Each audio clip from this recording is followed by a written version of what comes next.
அனைவருக்கும் வணக்கம். எல்லாருமே எப்படி இருக்கீங்க? நல்லா இருக்கீங்களா? இன்றைக்கி எங்கள் வீட்டில் மதிய சமையல் என்னென்னு பார்க்கலாங்களா? வாழைக்காய் பிஞ்சு கச்சை வாழைக்காய்ன்னு சொல்லுவோம் இல்லைங்களா? அதுதாங்க வாங்கினேன். கீரை, முளைக்கீரை, பருப்பு போட்டு கூட்டு மாதிரி வச்சாச்சு. பக்கத்துலேயே சாதம் வெந்துக்கிட்டே இருக்குது. கச்சை வாழைக்காய் ரொம்ப ரொம்ப டேஸ்ட்டாக இருக்கும். நீங்கள் வாழைக்காவை விட கச்சை வாழைக்காய் செஞ்சு சாப்பிட்டு பாருங்கள். டேஸ்ட்டு ரொம்பவே நல்லா இருக்குங்க. பாருங்கள், சூப்பரான ஒரு கச்சை வாழைக்காய் ரெடி ஆயிடுச்சு.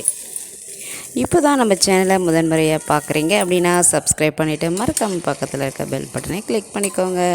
வாழைக்காய் வறுத்து முடித்த கையோடு நான் பக்கத்தில் என்ன பண்ணியிருந்தேன் அப்படின்னா, மிதி பாவக்காய், குட்டி குட்டி பாவக்காய் இருக்கு இல்லைங்களா, அதை வெங்காயம், தக்காளி, மிளகாத்தூள், உப்பு எல்லாம் சேர்த்து 1 மணி நேரம் ஊற வச்சுட்டு அதையும் அப்படியே பரட்டி எடுக்க போகிறேன். சாதம் ரெடி ஆகிடுச்சு, வாழைக்காவும் ரெடி ஆகிடுச்சுங்க. குழம்பு, கீரை கூட்டு. பாவக்காய் வீட்டில் யாருக்கும் பிடிக்காது, எனக்கு மட்டும்தான் ரொம்ப ரொம்ப ரொம்ப பிடிக்கும். அதனால் ஒரு 10 ரூபாய்க்கு மட்டும் பாவக்காய் வாங்கினேன். நல்லா ஒரு கைப்பிடி அளவுக்கு, அது போதும். அவ்வளோ சுவையாக இருக்கும். இந்த பாவக்காய் சமைச்சு சாப்பிட்டு பாருங்கள். அவ்வளோதாங்க இன்றைக்கி மதிய சமையல். கூடவே 2 வெள்ளரிக்காய், தயிர், அவ்வளோதான். சரிங்க, உங்கள் வீட்டில் என்ன மதிய சமையல் சமைச்சிங்க? சாப்பிட்டீங்களா? சாப்பிட்டதுக்கப்புறம் கொஞ்சம் நேரம் ரெஸ்ட் எடுங்க. வேலையெல்லாம் முடிச்சுட்டு நேரம் இருந்தால் வீடியோ பாருங்கள். பிடிச்சிருந்தா லைக் பண்ணுங்கள். தேங்க்யூ ஃபார் வாட்சிங்.